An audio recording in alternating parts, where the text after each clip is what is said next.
sejam todos bem-vindos para o nosso curso de extensão universitária. Quero começar agradecendo a organização desse curso para o Centro Universitário Bauruense, Centro Universitário de Presidente Prudente, a Uniprudente, a Faculdade de São Paulo, FASP, a Faculdade Luiz Eduardo Magalhães e a Faculdade de Osasco, todas pertencentes ao Grupo Uniesp. Quero agradecer você, aluno, que está aqui dedicando alguns minutos de estudos de forma bem aprofundada sobre o tema Lei Maria da Penha, né, esse combate que nós estamos buscando contra a violência doméstica. Em nosso curso, ele tem a presença especial da professora Célia Menezes de Mello Santinato, é advogada, economista, mestra em políticas públicas e professora universitária. Também teremos, ao final, a participação especial de 2 delegados de polícia do Estado de São Paulo, sendo eles Dr. Eliardo Amoroso Jordão e o Dr. Jorge Luiz Neves Esteves. Aproveito para agradecer a todos pela contribuição, por ter dedicado aí o seu tempo para que nossos alunos fiquem bem informados e também essa extensão universitária sendo extremamente importante, pois ela contribui para a formação do aluno. Então, a partir desse momento, quero chamar a professora Célia, já agradecendo a sua participação aqui no nosso curso. É uma honra recebê-la, né? Em especial também é uma amiga que eu tenho muito carinho e fico muito feliz de, nessa próxima hora, ouvir o seu curso, a sua ministração. Muito obrigada. Tem a palavra, professora.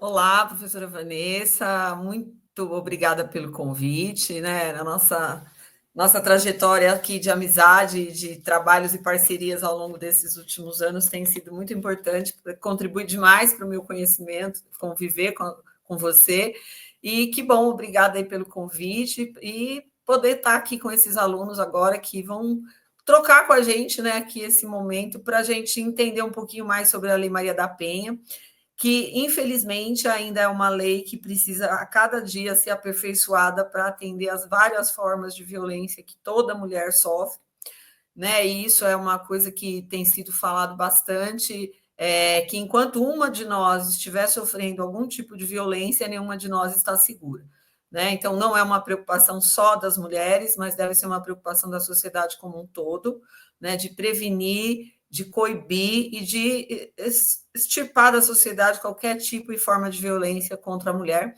baseada exclusivamente no seu gênero e nas fragilidades que, eventualmente, esse gênero possa ter, e que fazem parte aí dessa estrutura toda de sociedade que a gente vive.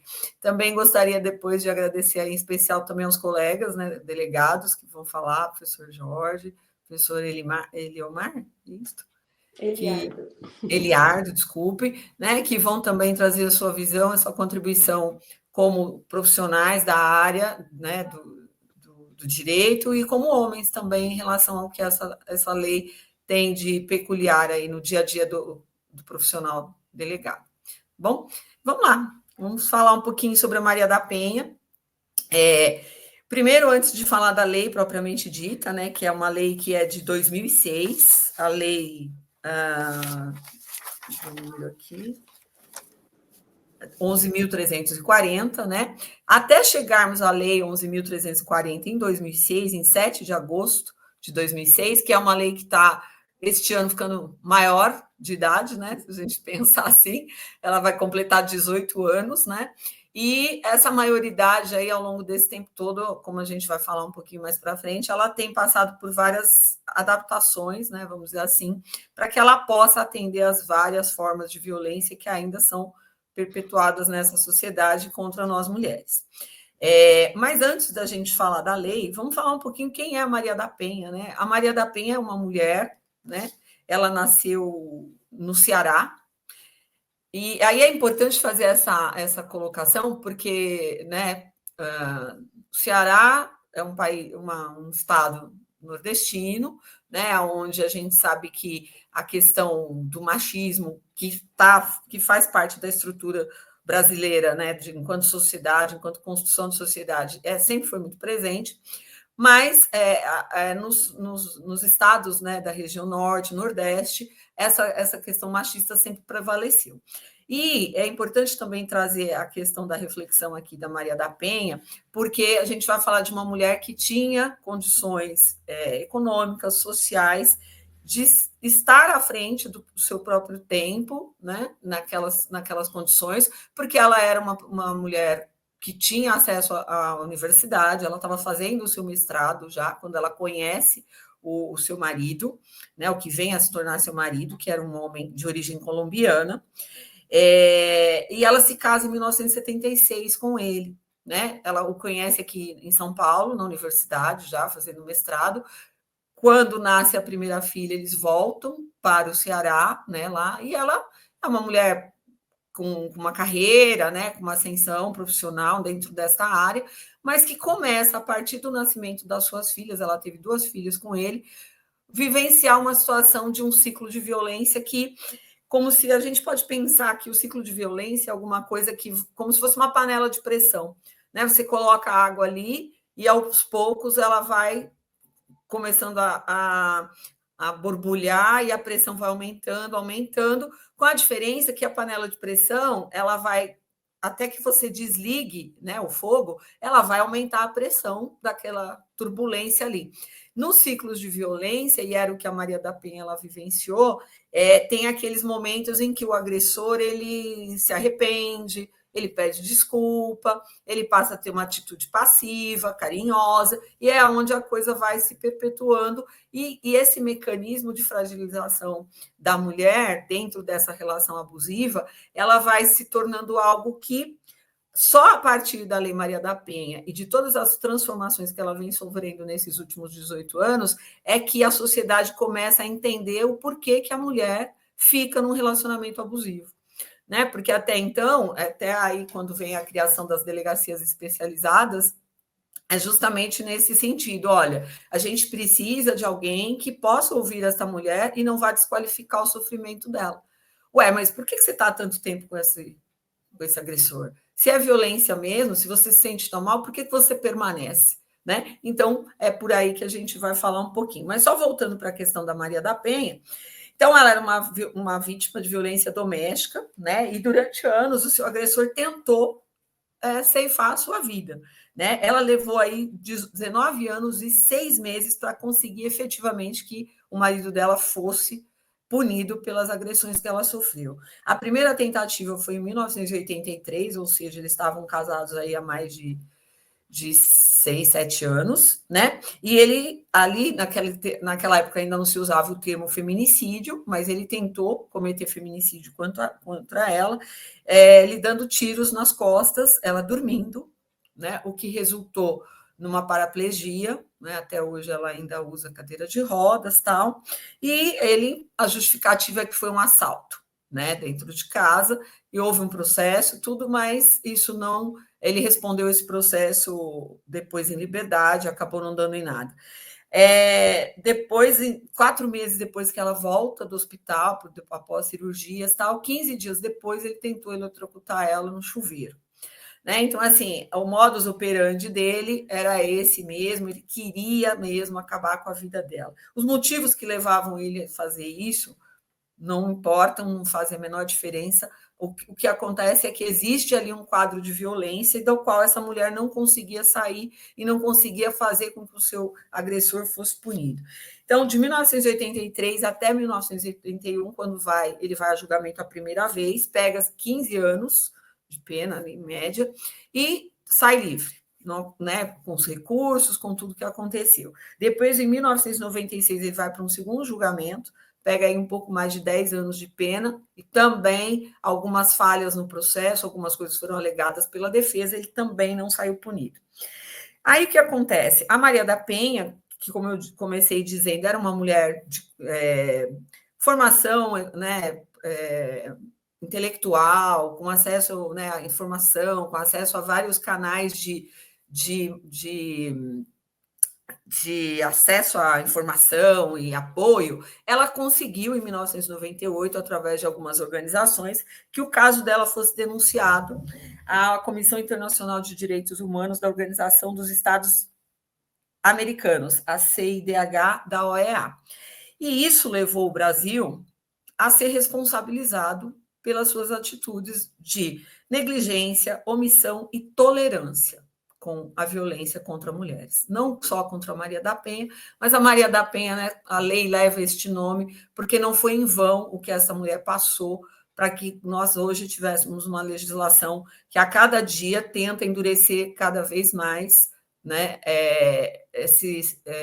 a punição dos agressores de violência doméstica. A nossa Constituição, lá no artigo 226, parágrafo 8º, já trazia, né, uma previsão de que o Brasil precisa, né, de que o Brasil é um país que vai proteger as mulheres nas relações domésticas e familiares. Mas a Maria da Penha não tinha essa proteção, a Maria da Penha não tinha acesso a nada disso, ela continuava tendo que conviver com esse agressor. E a gente precisa fazer um parênteses aqui, porque esse período em que a Maria da Penha sofre tudo isso era um período em que a mulher ainda era obrigada a ficar no casamento. Não é? Então, se ela saísse de casa, poderia configurar abandono de lar, ela poderia perder a guarda das filhas. Então, esses motivos ainda faziam com que ela ficasse, né? Como o caso, ela leva os tiros nas costas, vai para o hospital e retorna para o lar, dando a ele a oportunidade novamente de tentar tirar a vida dela. Então, assim, é um contexto de história de violência que se propaga, né, ao longo de muito tempo.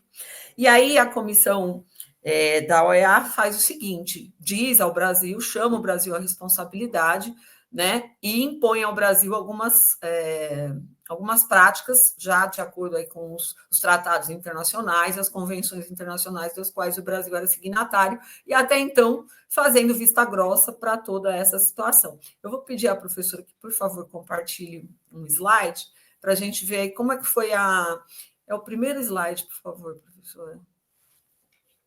Lá no comecinho.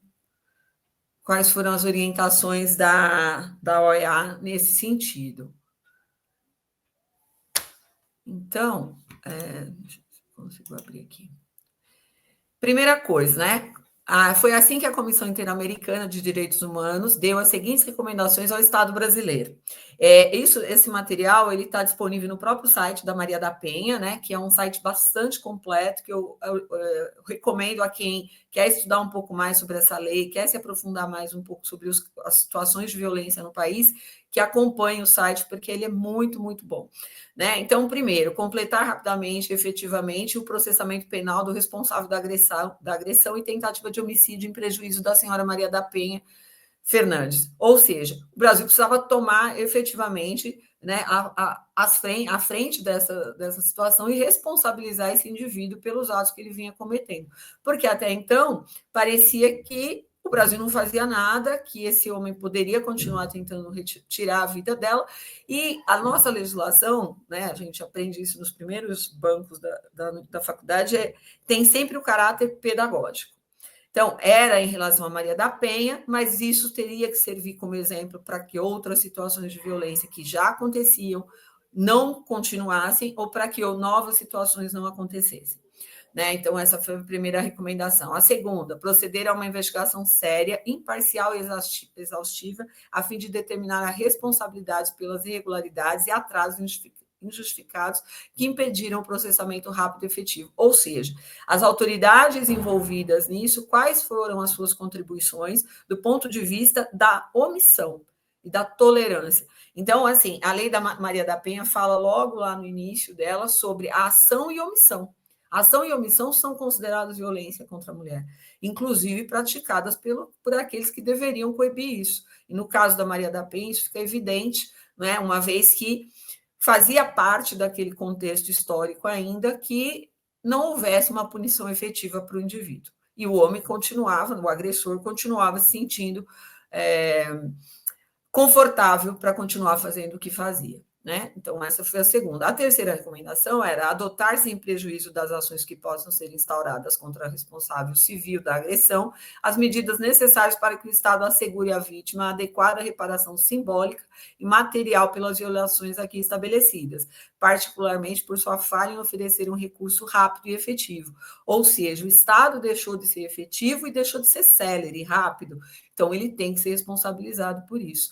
Né? Se nós vivêssemos num estado ou melhor, numa situação desorganizada, onde cada um faz o que quer, então o Estado não tem que intervir nas relações familiares, mas o Estado tem, sim, o compromisso constitucional, o compromisso com tratados, convenções internacionais, de intervir nas relações privadas sempre que essas relações forem abusivas e possam trazer prejuízo para a sociedade como um todo. Como eu comecei a minha fala dizendo, enquanto uma mulher estiver em situação de violência, estiver vivendo uma situação insegura, nenhuma de nós está segura. Por quê? Porque os efeitos pedagógicos da lei não estão sendo levados a contento. O Estado está sendo negligente, e era o que acontecia com a Maria da Penha. Professora, pode passar mais um slide, por favor? E aí, aqui, a quarta recomendação foi prosseguir e intensificar o processo de reforma que evite a tolerância estatal e o tratamento discriminatório com respeito à violência doméstica contra mulheres no Brasil. E aí, a comissão recomenda particularmente o seguinte: então, é daqui que vai começar a se abrir as portas para Maria da Penha. Então, a comissão começa trazendo recomendações para o caso específico da Maria da Penha, né? E depois fazendo recomendações em relação ao que a legislação brasileira precisava efetivamente mudar, né, para que pudesse amparar todas as mulheres. Então, medidas de capacitação e sensibilização dos funcionários judiciais e policiais, daí a origem das DDMs, né, das delegacias das mulheres, né, com um efetivo mais comprometido, mais empático com as questões, né, das relações, porque o que acontecia num cenário de delegacias comuns? Né, as mulheres eram... Isso hoje, talvez, né, a gente vai ouvir os delegados aí, e o próprio professor Jorge, que eu conheço e já tive a oportunidade de conversar com ele sobre a Maria da Penha, ele fala, não, hoje, quando uma mulher chega na delegacia, a gente trata assim, porque às vezes nem toda cidade tem o aparato necessário. Mas a própria discussão da Maria da Penha, a própria... né, está aí com quase 20 anos essa legislação, também fez com que a visão do homem mudasse.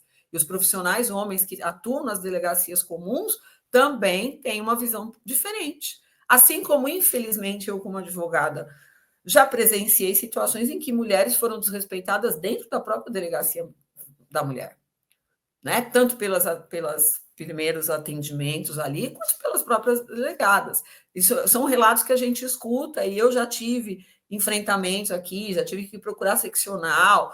Enfim, são situações que infelizmente acontecem. Por quê? Porque esse machismo que garante aos homens, né, continuar perpetuando esse comportamento agressivo, e aí a gente vai falar um pouquinho sobre as relações homoafetivas, então não necessariamente precisa ser um homem cometendo uma agressão contra a mulher, mas isso se perpetua por quê? Porque a sociedade é tolerante com isso, apesar da gente ter uma legislação, né? E algumas pessoas acham que a mulher contribui de alguma forma para a violência que ela sofre, né? Infelizmente. Aí, voltando para cá, então aí a própria comissão recomenda, né, que se crie e se capacite os profissionais para atuarem nessa área, simplificar os procedimentos judiciais, e isso é interessante da gente ver, porque a legislação vem mudando cada vez mais, e aí eu vou trazer alguns exemplos aí no final, mostrando como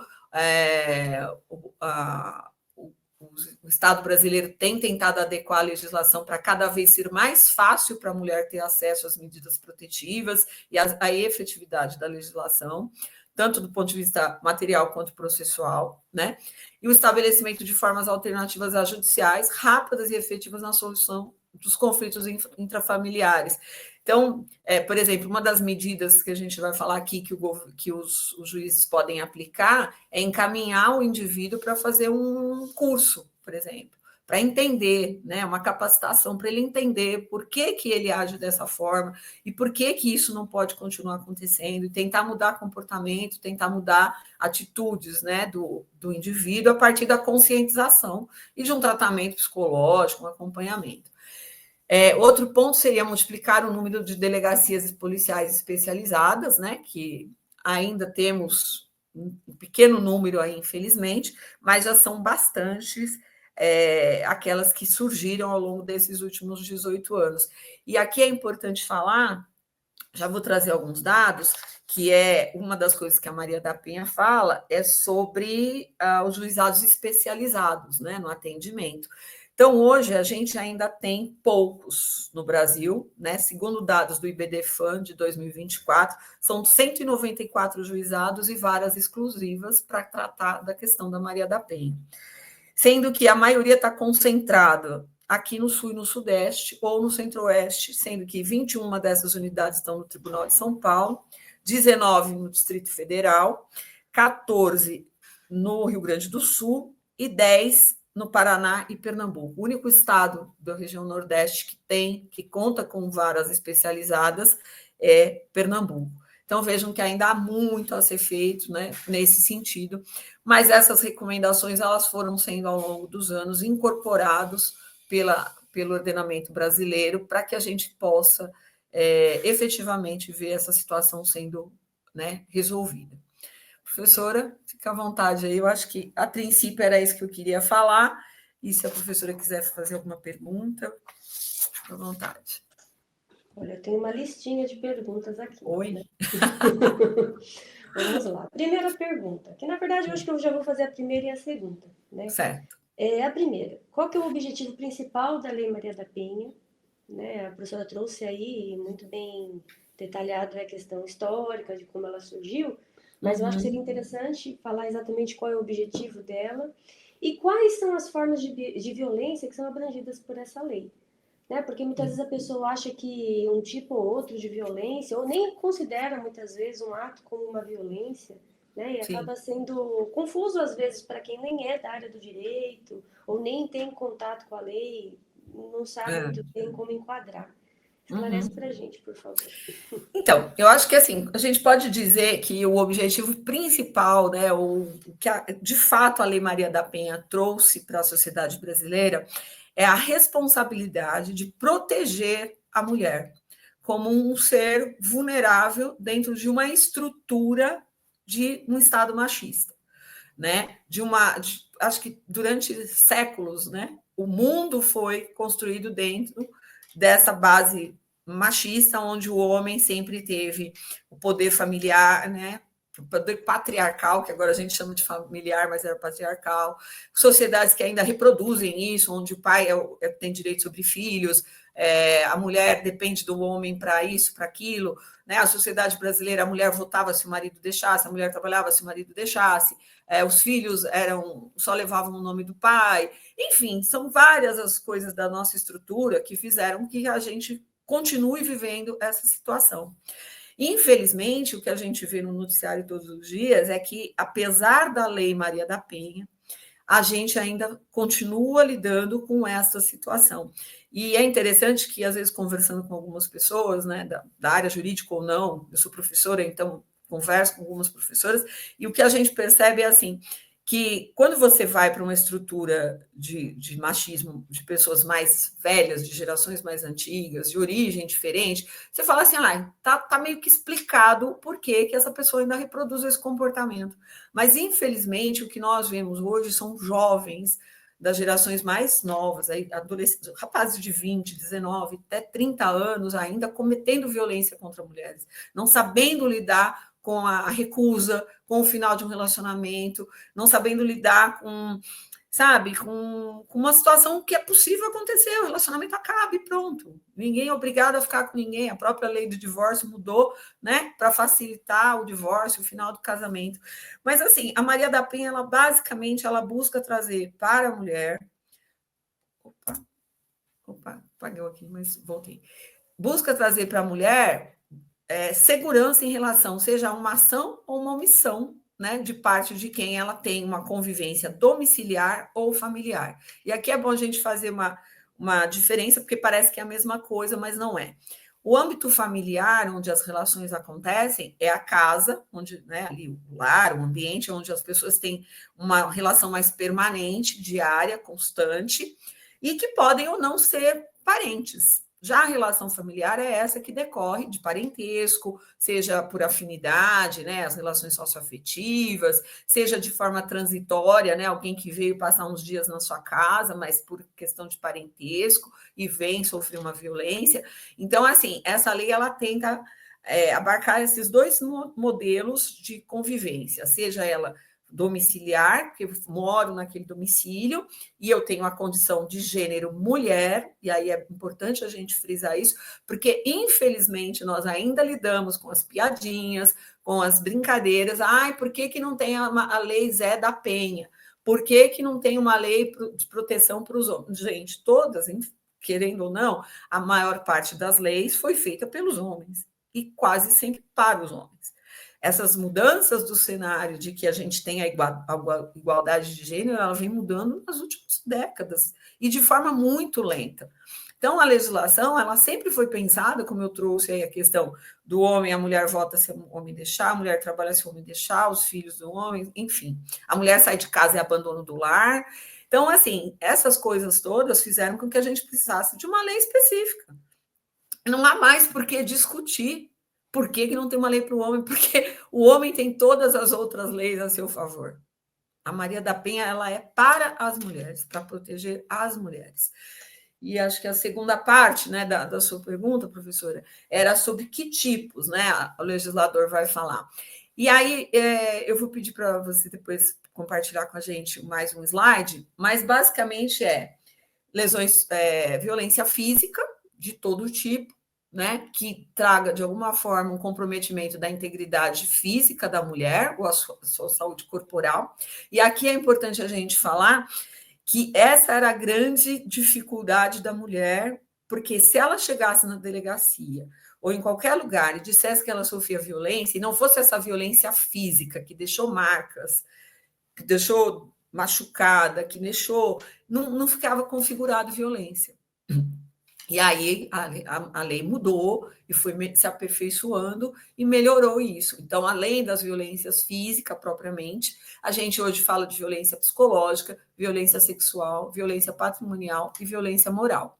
Sendo que a psicológica é muito difícil de ser demonstrada, mas ela é evidente quando a gente quer prestar atenção.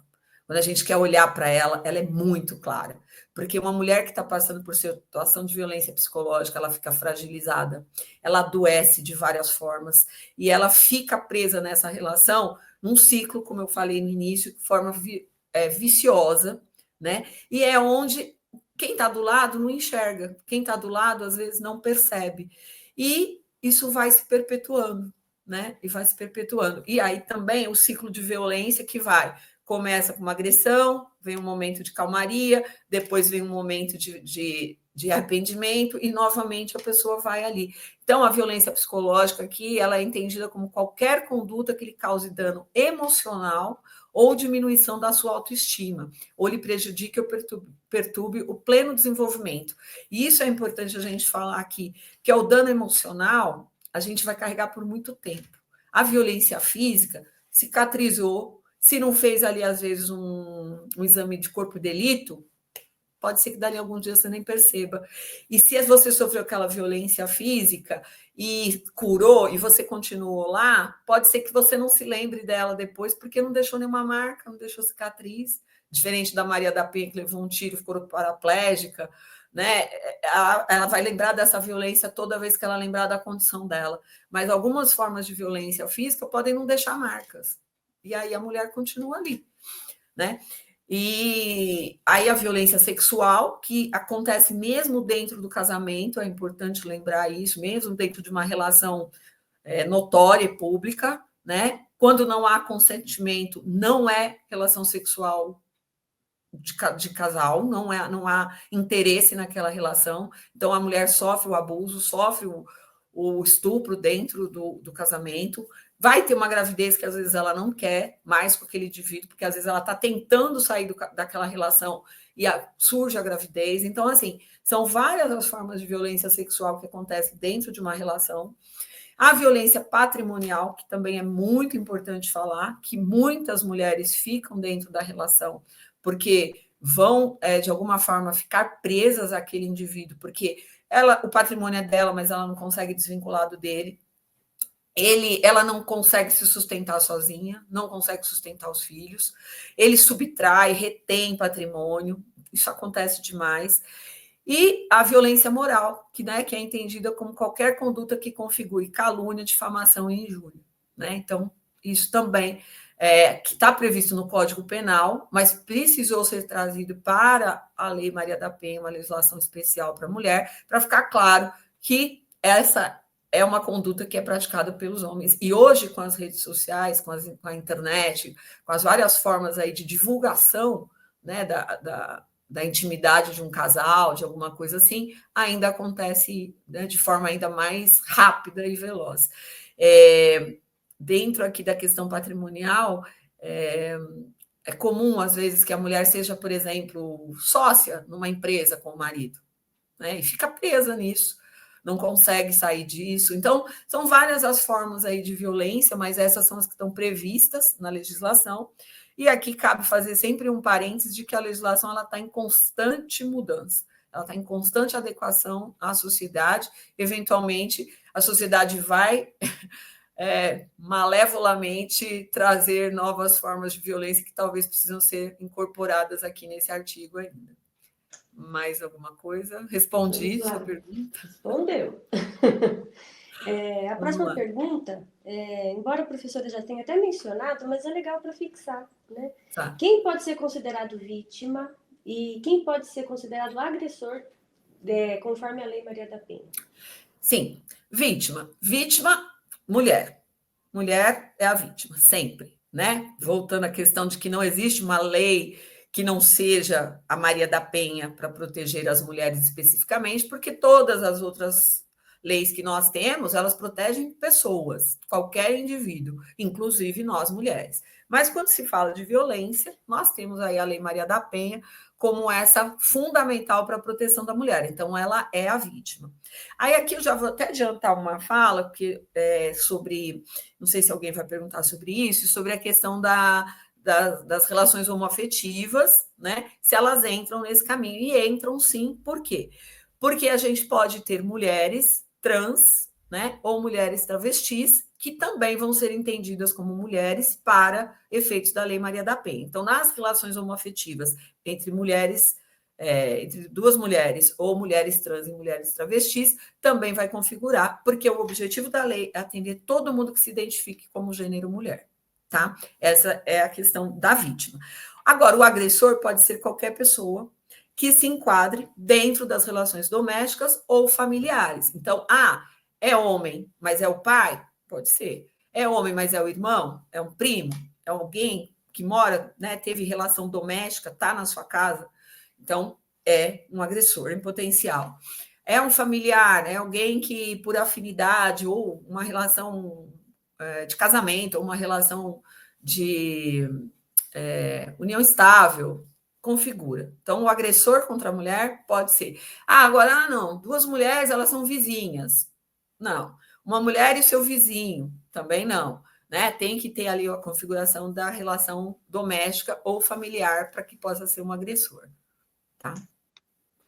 Olha, temos aqui duas perguntas que eu vou unificar.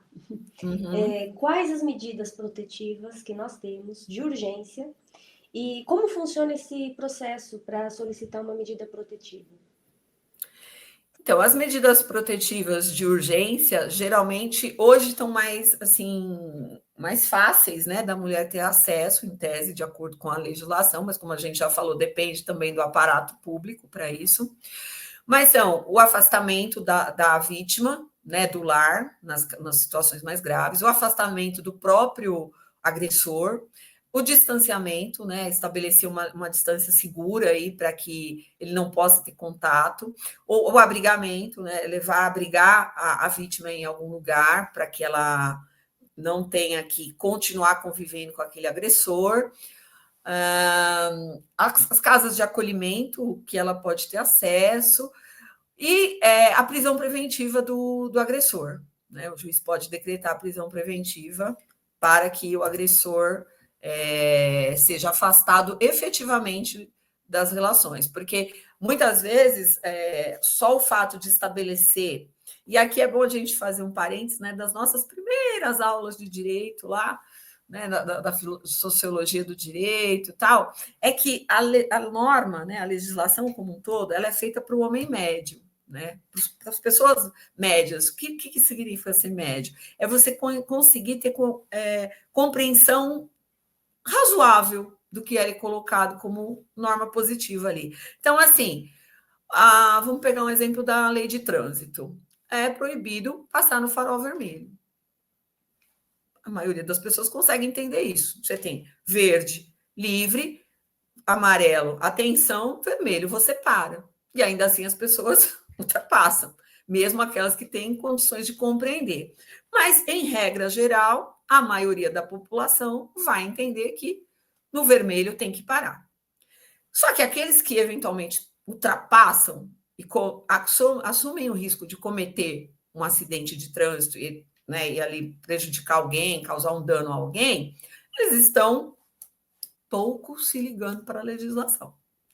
É a mesma coisa que acontece com a Maria da Penha. Então, a Maria da Penha tem aí seus mecanismos de afastamento, retirada do lar, proibir distanciamento, 100, 200, 300 metros, proibir hoje por conta das vias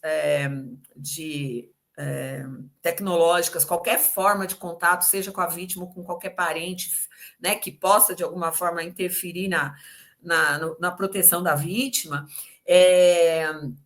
Então, assim, ainda assim vai ter aquele indivíduo que vai matar, que vai perseguir, que vai entrar no fórum e vai agredir a juíza, tentar incendiar a própria juíza, porque concedeu, né, esse caso antigo aí de uma juíza em que o agressor ficou com tanta raiva da própria juíza que foi lá agredir a juíza. Né? Então, assim, para essas pessoas, infelizmente, a gente não tem como manter um policial do lado, um juiz, um promotor, o advogado, o tempo inteiro do lado daquele indivíduo para que ele não faça o que ele quer fazer. Ele está imbuído daquela vontade e para ele a legislação não vai surtir efeitos, infelizmente. Então, para isso, existem aí os mecanismos de afastamento do lar, hoje a gente vai falar um pouquinho mais para frente aí sobre o aluguel, né, que a mulher pode ter acesso, afastamento do trabalho. Então, são várias coisas que a legislação vem se adequando para tentar melhorar essa situação aí.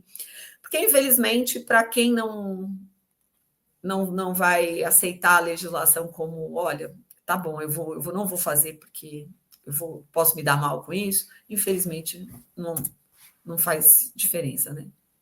Mas é isso, acho que basicamente é isso. Mais alguma coisa? Temos mais perguntas. Quais as consequências jurídicas para o agressor, né, tanto na esfera criminal quanto na esfera civil? Então, vamos supor, dentro do ordenamento jurídico, né, a própria atualização do Código Penal em relação ao feminicídio, se ele vier a cometer feminicídio ou tentativa de feminicídio, ele vai responder pela legislação lá, como crime hediondo, com todas as qualificadoras, né, com toda esqueci a palavra, mas com todas as penas previstas no Código Penal. Do ponto de vista da Maria da Penha, ele vai, além dessas reprimendas de afastamento, ter possibilidade de uma prisão preventiva, se tiver lesão corporal, vai responder de acordo com o Código Penal, sempre que envolver pessoas da qual ele compartilha da violência, da relação doméstica, se for incapaz, se for uma mulher que estiver numa situação de indefesa, ainda mais, né, do que a própria condição de gênero, tudo isso vai aumentar a pena dele, vai agravar. E hoje tem uma coisa também, que eu não sei se está mais para frente no meu material aí, que fala sobre ele ter que ressarcir os cofres públicos. Não é que acho que isso é um grande avanço da lei, porque, assim, aqui eu quero fazer um parênteses, que, infelizmente, o que chega na mídia e o que chega ao nosso conhecimento é a violência doméstica cometida nas classes mais economicamente frágeis, vamos dizer assim. Né? Essas são as que mais aparecem nos noticiários, né, o tempo inteiro. Mas as condições econômicas, assim como o caso da Maria da Penha, né, que era uma mulher intelectualmente desenvolvida, com acesso à educação, com uma profissão, tal, e que provavelmente tinha condições financeiras ali, além da maioria da população brasileira, infelizmente, em todos os níveis, em todas as classes sociais, acontece violência. Então, assim, principalmente para os homens economicamente mais viáveis, é importante que exista essa previsão hoje de que ele, por exemplo, se a mulher tiver que ser atendida pelo SUS, tudo que tiver que ser feito em relação a isso, os filhos, né, ele tem que pagar. Se tiver que hoje tem uma previsão legal também para usar a tornezeleira ou qualquer outro mecanismo tecnológico, né, de monitoramento, ele também tem que pagar por isso. É óbvio que aqueles homens em condições mais precárias, vai ser muito difícil efetivamente conseguir isso. Mas para aqueles que economicamente têm mais condições, isso vai ser possível. Por exemplo, hoje não existe mais a punição que não preveja algum tipo de pena privativa de liberdade, né? Não tem a possibilidade de pagar mais cesta básica ou só pagar uma multa. Hoje não, hoje você pode associar uma coisa a outra. Então, o poder aquisitivo vai fazer bastante diferença. E, queira ou não, o órgão mais sensível do corpo humano é o bolso. Então, enquanto não estiver mexendo no bolso, não faz muito efeito. Mas talvez, quem sabe, mexendo no bolso, para alguns homens, vai fazer bastante diferença. Acho que é isso. Respondi. Temos perguntas de alunos diferentes, mas são bem semelhantes, então eu vou deixar próximas aqui. Tá. Como a vítima pode reunir provas de violência doméstica? E a outra é qual a importância do boletim de ocorrência e outros documentos no processo? Aí a gente pode falar das duas coisas, né?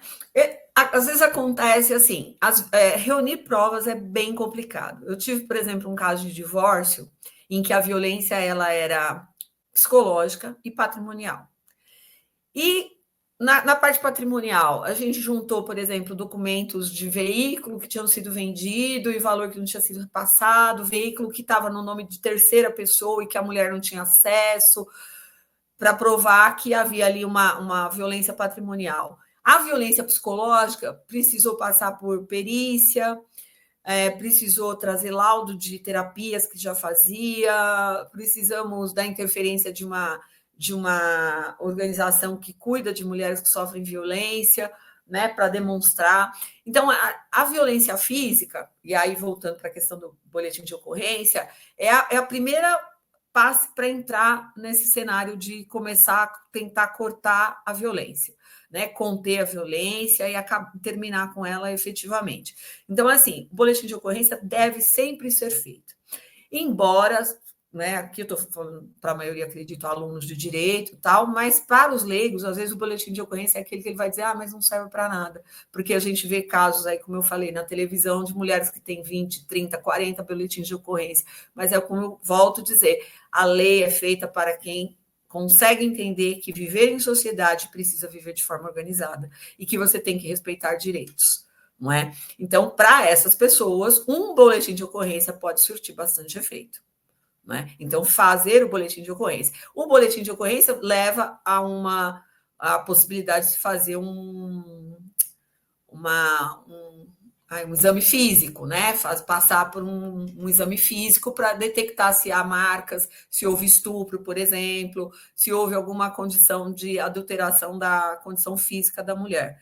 Então, ele é, sim, super importante, serve como prova, mas é um documento unilateral. Talvez os delegados, não sei se vão falar sobre isso nas suas falas, mas é um documento unilateral que, por vezes, né, já foi desqualificado pela própria pelo próprio setor público, né, que deveria responder aí pelo cuidado à mulher, porque assim, ela foi lá e contou, e aí volto aqui, vou fazer mais uma colocação, que hoje a Maria da Penha tem esse aspecto, que, por exemplo, a mulher, para que ela possa hoje desistir de uma ação que esteja em andamento, de uma denúncia que ela fez lá, uma queixa que ela fez contra o marido, ou o agressor, para ficar mais claro, ela precisa passar por uma audiência específica com o juiz.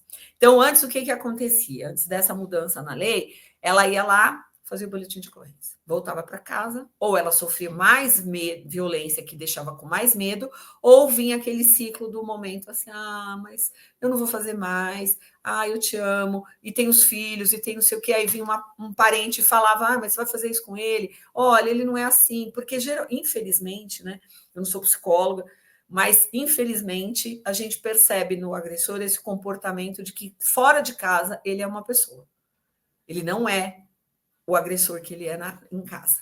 Às vezes você tem uma pessoa que na rua ele é estourado, ele é briguento, ele é não sei o quê, né? Ali no dia a dia dele, não seja uma pessoa violenta efetivamente, mas é uma pessoa mais assim, que você fala, nossa, fulano é muito, né? Só que em casa não.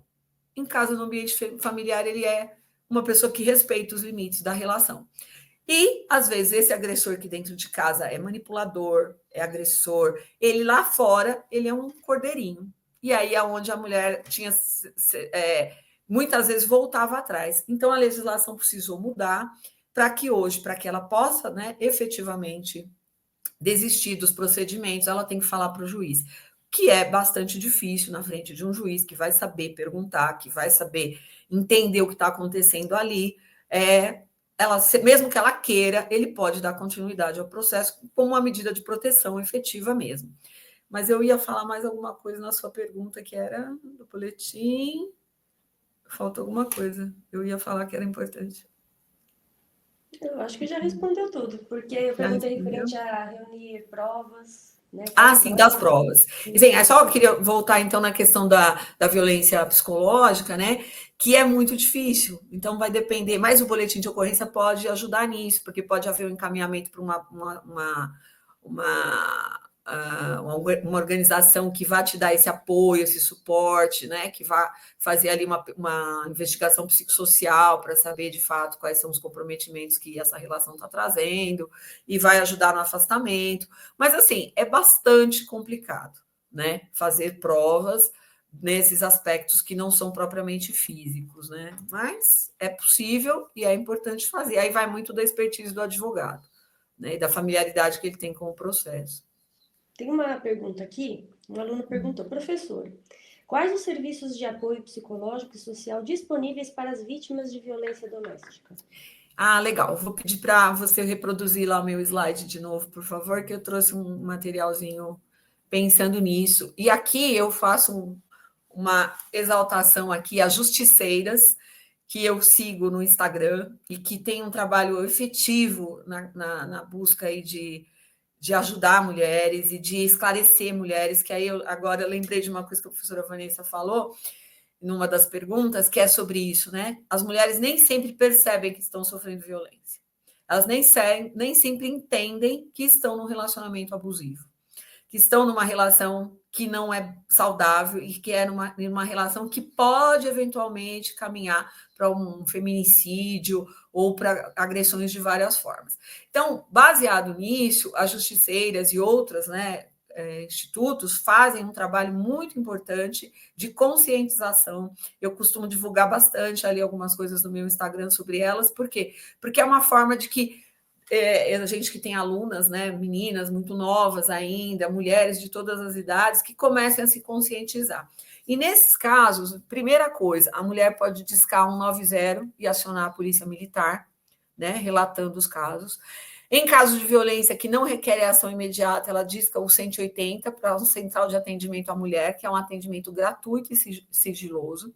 E aí aqui eu estou dizendo a mulher, mas outras pessoas também podem fazer isso, tá? Que também é uma coisa que volta lá para aquele dizer, né, que se propagava em briga de mulher ninguém mete a colher, e não, a gente mete a colher, e a Lei Maria da Penha está aí para dizer isso, que a gente tem que colocar a colher, tem que mexer lá no fundo, trazer à tona tudo. Então, assim, quem presencia, quem tem conhecimento, tem obrigação moral, social e legal de fazer denúncia, né? Então, primeiro os canais aqui é o 190 da Polícia Militar, o 180, que é uma central de atendimento aí à mulher, e ela vai se sentir acolhida ali. E aí aqui eu trouxe alguns dados, né, que os Justiceiras divulga, que é 37,5% das mulheres brasileiras com 16 anos ou mais sofreram algum tipo de violência no último ano. Isso representa 21,4 milhões de mulheres. São muitas mulheres. Então, eu volto a dizer, enquanto uma de nós estiver sofrendo algum tipo de violência, nenhuma de nós está segura. Porque significa que a sociedade continua tolerando esse tipo de acontecimento, né? Como pedir ajuda nessas situações? Aí a gente traz algumas recomendações, que é dessa pesquisa visível e invisível sobre canais e redes que podem acolher, orientar e proteger mulheres. Pode passar, por favor, professora.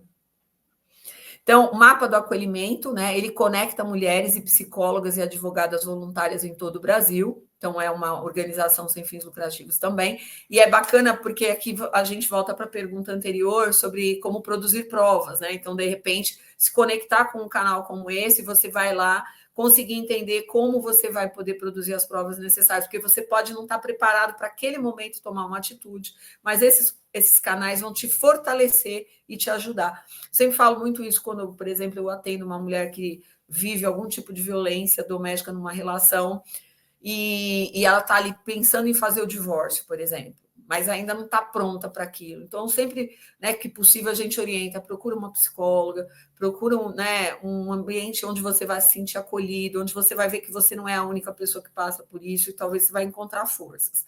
Depois, onde buscar acolhimento. Existem organizações que oferecem apoio gratuito, como o Escuta Acolhedora, orientação jurídica, atendimento psicológico, acesso à saúde especializada e abrigamentos seguros. E aí a gente vai falar de algumas dessas instituições.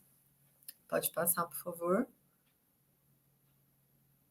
Aí aqui tem o falamulher.ong.br, que essa ONG Recomeçar, ela é daqui de Mogi das Cruzes, né? Que estou falando de Mogi das Cruzes, cidade aqui do Alto Tietê de São Paulo, e é uma ONG que tem um trabalho efetivo nesse acolhimento, nesse cuidado com mulheres, né? É um trabalho bastante antigo aqui da doutora Rosana e mais algumas colegas nessa área. Eu já contei com o apoio do trabalho dela para clientes minhas, e é muito interessante como efetivamente esse trabalho.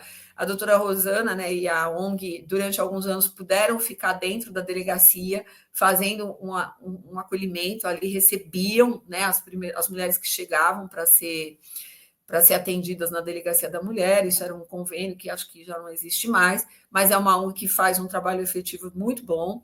Então, existem, como ela, devem existir outros, tá? Existe também uma rede nacional de apoio, que é a Me Too, né, que faz, e aí a Me Too, ela é uma organização internacional, mas que tem uma representatividade no Brasil.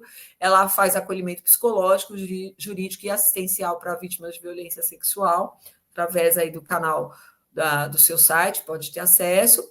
E o Instituto Maria da Penha, né, que eu falei que eu acho bastante interessante, porque ele traz muitas informações, também faz atendimento remoto com profissionais especializados em todo o Brasil. Tá? Então, aí são alguns dos canais. Não sei se tem mais algum slide, professora, nesse sentido. Não, aí pode retornar, por favor. Tenho duas perguntas ainda para fazer para a professora, mas nós vamos fazer o seguinte. Agora nós vamos assistir os vídeos que foram gravados pelo professor Jorge e pelo professor Liardo, e nós voltamos para poder fazer essas duas últimas perguntas para a professora. Perfeito. Obrigada. A todos, muito boa tarde. O meu nome é Jorge Luiz Neves Esteves. Eu sou delegado de polícia há 35 anos. Vamos falar um breve relato sobre a Lei Maria da Penha. Mas antes de entrar na lei de forma específica, vamos ver quem é Maria da Penha Maia Fernandes, que deu nome a essa lei. Maria da Penha é uma farmacêutica bioquímica cearense que na década de 70 veio para São Paulo cursar mestrado na USP em parasitologia em análises clínicas. Lá na USP ela conheceu um professor universitário colombiano, Marco Antônio Herédia Viveiros. Ele foi cursar pós-graduação em economia.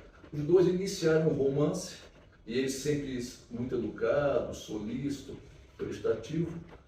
E aí, após o curso terminar de ambos, ele foi com ela morar na região nordeste, lá no Ceará, né? E aí tiveram 3 filhas, só que tão logo ele conseguiu a cidadania brasileira e se estabilizou profissional e economicamente, ele mudou de um dia para o outro, passou a ser uma pessoa agressiva, intolerante, e como se isso tudo não bastasse, ele tentou matá-la em 2 ocasiões. Na primeira, ele simulou um roubo na residência do casal, enquanto ela dormia, ele efetuou um disparo de arma de fogo nas costas dela, deixando como sequela irreversível, ela ficou paraplégica. Ficou internada no hospital um tempo. Quando ela voltou para casa, depois de 15 dias, ele tentou pela segunda vez matá-la. Dessa vez ele tentou eletrocutá-la durante um banho. E isso tudo ocorreu em 1983. Só em 1991 ele foi julgado, condenado a 15 anos de reclusão, porém a defesa interpôs recursos e ele saiu pela porta da frente. Ele não ficou preso nenhum dia, né? E aí esse desconforto gerado pela sensação de impunidade fez com que algumas ONGs do Nordeste de direitos humanos ingressassem com uma reclamação contra o Brasil na Comissão de Direitos Humanos da OEA, ou seja, Organização dos Estados Americanos. A OEA enviou 4 ofícios ao Brasil, nenhum deles foi devidamente respondido. Isso gerou também, no final, que essa comissão da OEA recomendasse que o Brasil elaborasse uma lei específica de proteção à mulher vítima de violência, né? E que foi a Lei Maria da Penha, a Lei 11.340, de 7 de agosto de 2006. Só que tão logo essa lei entrou em vigor, ela foi amplamente questionada por um grupo de juristas sobre se ela violaria ou não o princípio constitucional da isonomia de tratamento entre homens e mulheres, porque a nossa lei maior, a Constituição Federal, de fato, ela prevê em diversos dispositivos que homens e mulheres são iguais em tratamento, proibindo a lei maior qualquer tipo de discriminação.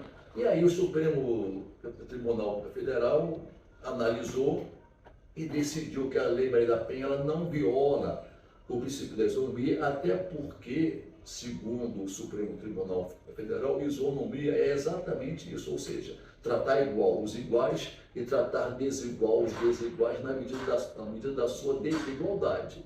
Ora, há séculos que homens e mulheres nunca foram tratados de forma igual perante a lei.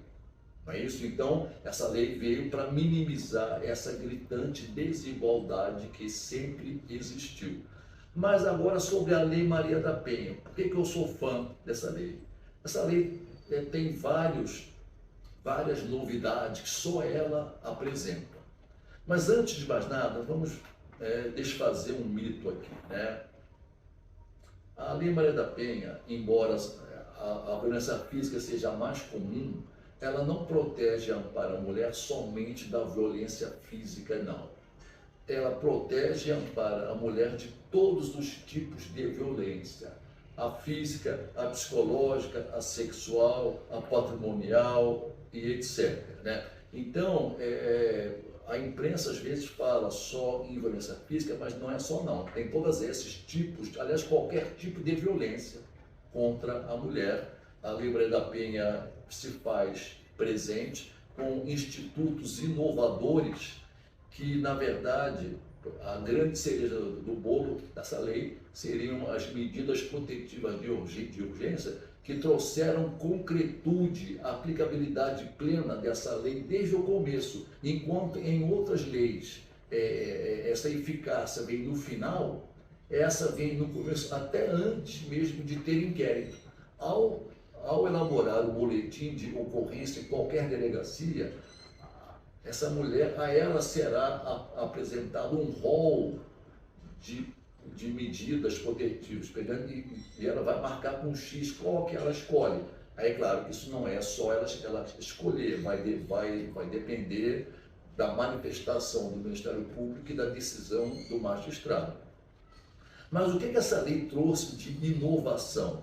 Primeiro, ela obriga que o ofensor que, através de violência física ou psicológica, se gerar a internação em hospital da vítima, ele será cobrado para ressarcir ao SUS o custo gerado pela internação da vítima que foi causada pela agressão dele. Isso é uma novidade, né? Uma outra novidade da Lei Maria da Penha, ela estabelece prioridade em matricular os filhos da vítima em escolas da rede pública, próximo da casa dela, porque ela vai ter, em muitos casos, a vítima sai muda de casa, muda de cidade, para que não sofra perseguição.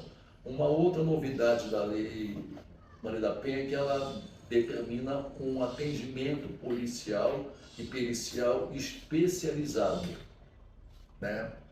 Outra novidade da Lei Maria da Penha, ela atribuiu ao juiz criminal competência civil também, ou seja, quando a mulher vítima de violência doméstica e familiar, quando ela procura uma delegacia, ela também tem questões da área civil, por exemplo, separação de corpos, alimentos provisórios. Então, para que ela não tenha que, paralelamente ao crime, procurar a Defensoria Pública para solicitar essas providências, o juiz criminal, nesse caso, acumula competência civil para ele também decidir sobre separação de corpos, alimentos provisórios, enfim, todas essas atribuições que ele tem, evita com que ela tenha que perder tempo e ir para a defensoria, tal.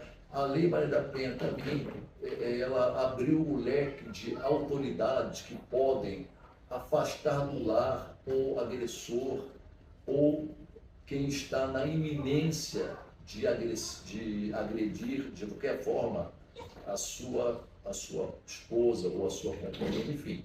Então, por exemplo, nas cidades que não for sede de comarca, o delegado pode afastar na hora do lar esse indivíduo, ou se não tiver um delegado na cidade, um investigador, um policial militar, qualquer policial pode fazer isso, sempre em benefício de resguardar a integridade física e a vida da vítima, né, para evitar um feminicídio, enfim. Outra novidade da Lei Maria da Penha, interessantíssima, é que a retratação da representação não pode ser feita na delegacia perante o delegado, só numa audiência de juízo, especialmente, ou seja, a mulher que se retratou, ela não quer mais que se dê andamento ao inquérito que ela pediu para instaurar contra o marido ou o namorado, enfim, ela se arrependeu. Então, ela chega lá para o delegado e fala assim, eu vim me retratar da representação. Tá bom, ela só que vai ter uma audiência em juízo para que o juiz e o promotor percebam se essa retratação, ou seja, essa desistência é livre de coação, é livre de pressão, né? É livre dessas coisas que podem forçá-la a isso, né? Outra novidade da Lei Maria da Penha, a proibição do juiz de condenar o réu a pagar cesta básica ou pena pecuniária, para que ele não possa mensurar. Por exemplo, vamos supor, se fosse possível o juiz aplicar uma pena de multa, ele espancou a esposa, a pena de multa foi R$2.000, exemplo. Ele pensa assim, bom, então se eu espancar mais um pouco, eu vou pagar 4, é barato para mim. Então, é assim, não pode pena de cesta básica, não pode pena pecuniária, não pode nada disso. Agora, o que eu mais achei interessante e justo na Lei Maria da Penha para exatamente combater a sensação de impunidade. Essa lei, ela flexibilizou em muito os requisitos e os pressupostos da prisão em flagrante e da prisão preventiva. Vamos citar um pequeno exemplo. Um crime de ameaça entre vizinhos, ou seja, fora da Lei Maria da Penha. Detenção de 1 a 6 meses, impossível pensar em prisão em flagrante, porque a pena é de TC, impossível pensar numa ameaça entre vizinhos, por exemplo, numa prisão preventiva. Só que essa mesma ameaça, com essa mesma pena, se praticada no contexto doméstico ou familiar contra a mulher, ou em decorrência de uma relação íntima de afeto, essa ameaça vai dar margem à prisão em flagrante, ou se ele fugir do flagrante, se ele fugir para não ser preso no flagrante, caberá a prisão preventiva, como também caberá a prisão preventiva se ele violar qualquer medida protetiva de urgência. Então veja que qualquer crime ou contravenção, qualquer crime que fora da Lei Maria da Penha não daria nem de longe margem à prisão em flagrante ou preventiva, no contexto da Lei Maria da Penha, sim, caberá prisão em flagrante ou preventiva. Isso foi um duro golpe na impunidade desses covardes que achavam que poderiam, que achavam que a mulher era propriedade deles, então eles poderiam agredir, humilhar, fazer o que quisessem, e que, assim, sem uma resposta forte, vigorosa do poder que agora tem. Essa lei veio para dar um basta à impunidade, até porque a lesão dolosa leve, que no começo da lei, da vigência da lei, dependia de representação, desde 2012 para cá, o Supremo entendeu, aliás, numa sessão plenária de 9 de fevereiro de 2012, o Supremo entendeu que não foi essa a intenção do legislador, ou seja, criar um obstáculo a mais para a vítima. Então, desde esse dia, de 9 de 2 de 2012, a lesão corporal leve deixou de ser dependente de representação, passou a ser ação pública incondicionada, ou seja, o delegado instaura inquérito de imediato, ou se for o caso, prende em flagrante. E agora, de outubro para cá, uma outra alteração na lei transformou o crime de ameaça, sempre no contexto da Lei Maria da Penha, como de ação penal pública incondicionada, ou seja, o sujeito ameaçou a esposa, ele vai ser preso em flagrante, mesmo que ela não queira, vai ser preso. Então vejam o porquê dessa lei ter sido uma forma muito dura de enfrentar o que eu diria para vocês que é uma causa cultural. E por que eu falo isso? Ao longo da minha carreira imensa, de mais de 3 décadas, eu já trabalhei em cidades de pequeno porte, médio porte, grande porte, trabalhei em cidades com viés rural e urbano, e em comum, em todas as eras que eu já passei, foram muitas, em comum o fato do altíssimo índice de violência doméstica e familiar. Altíssimo. E ainda mais um outro fato interessante para eliminar de vez qualquer sensação de impunidade. O artigo 41 da Lei Maria da Penha proíbe que se utilize qualquer dos institutos despenalizadores da Lei 9.099 de 95. Então, não cabe transação penal, não cabe composição dos danos civis, não cabe suspeição constitucional do processo quando envolve Lei Maria da Penha. Agora vocês podem perguntar, mas professor, então qualquer agressão física ou psicológica, qualquer tipo de violência contra a mulher se enquadra na Lei Maria da Penha? Não. Não. Para que se enquadre na Lei Maria da Penha, a violência contra a mulher, ela tem que ocorrer dentro de 2 vertentes, uma ou outra. Ou no contexto doméstico e familiar, ou seja, entre pessoas que compõem um núcleo familiar, que coabitam, ou, segunda vertente, em decorrência de uma relação rígida de afeto. Por exemplo, casais que namoraram 10, 15 dias, um mês, a vítima percebeu indícios de violência nele, acabou o namoro e ele elegeu como objetivo de vida número 1 infernizar a vida dela.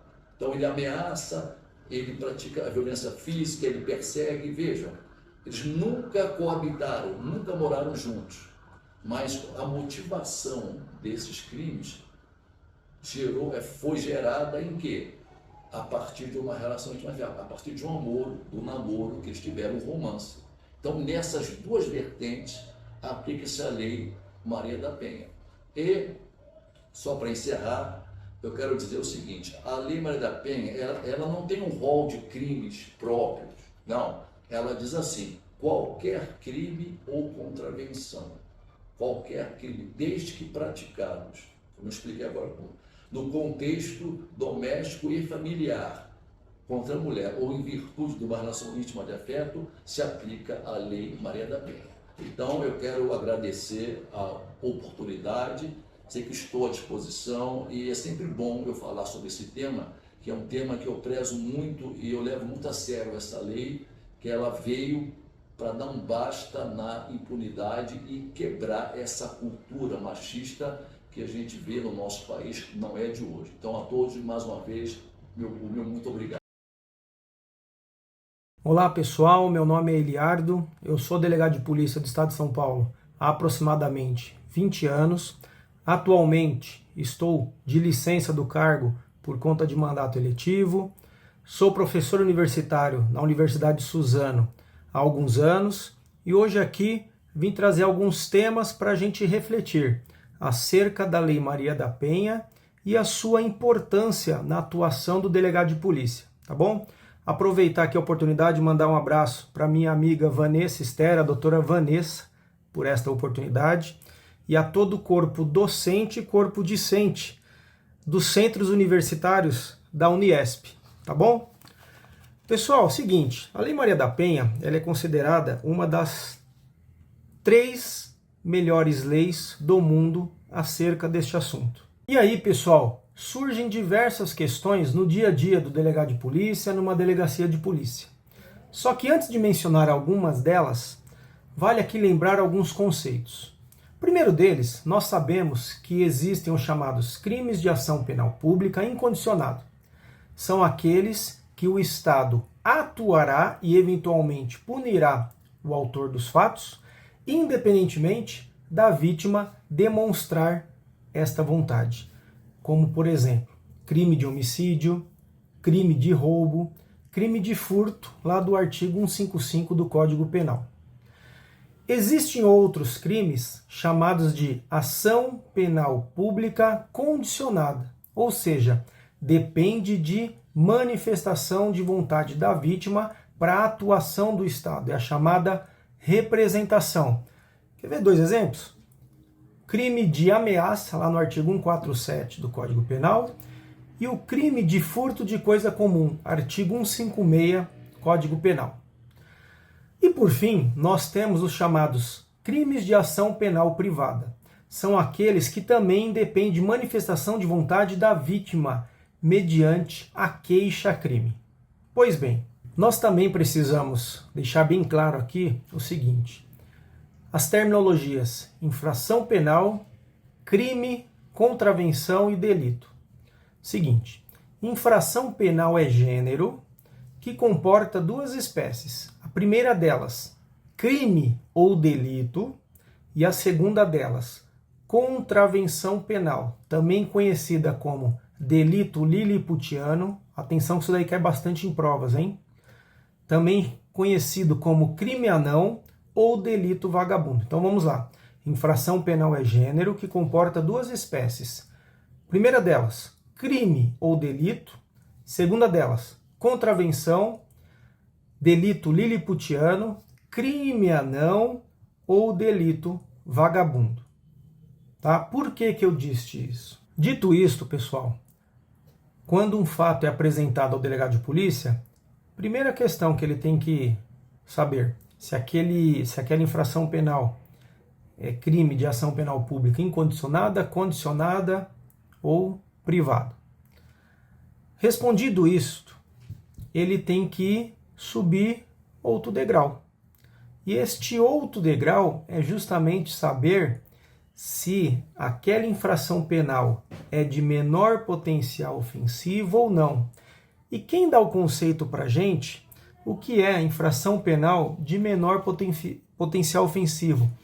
Está lá no artigo 61 da Lei 9.099/95. Eu vou ler, tá bom?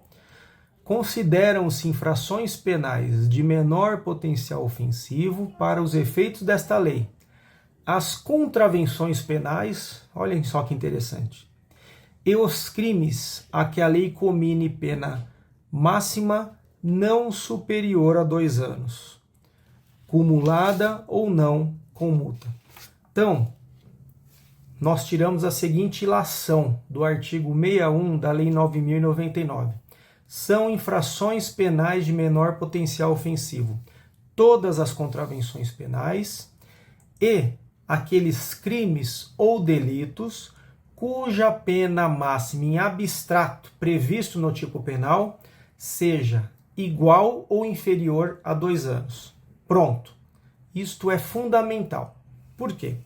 Vale aqui mencionar também o artigo 88 da Lei 9.099/95. Diz o seguinte, além das hipóteses do Código Penal e da legislação especial, dependerá de representação a ação penal relativa aos crimes de lesões corporais leves e lesões culposas. Olha que interessante. O artigo 88 da Lei 9.099/95 diz o seguinte, que os crimes de lesão corporal leve e lesão corporal culposa são crimes de ação penal pública condicionados, ou seja, depende de manifestação de vontade da vítima para que o Estado atue, responsabilizando o suposto autor penalmente. Feitas essas observações iniciais, então nós podemos evoluir. E a primeira questãozinha aqui que a gente vai refletir sobre o assunto é a seguinte.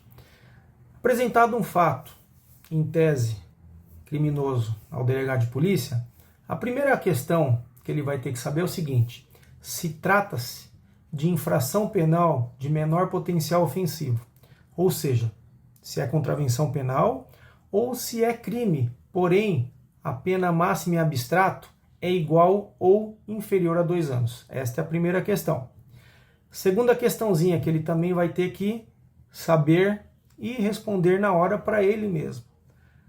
É infração penal de ação penal pública incondicionada, de ação penal pública condicionada ou de ação penal privada.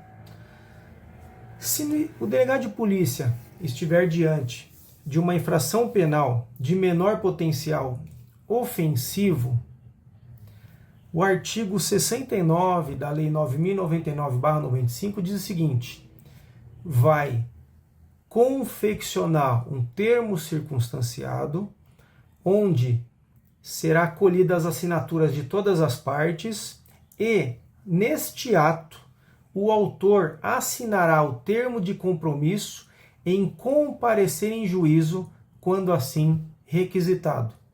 E todas as partes, pessoal, serão liberadas pelo delegado de polícia, inclusive o autor.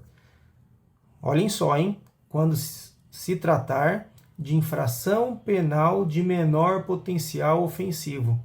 Querem ver um exemplo? Crime de ameaça. Querem ver outro exemplo? Todas as contravenções penais. Querem ver outro exemplo? Lesão corporal dolosa leve.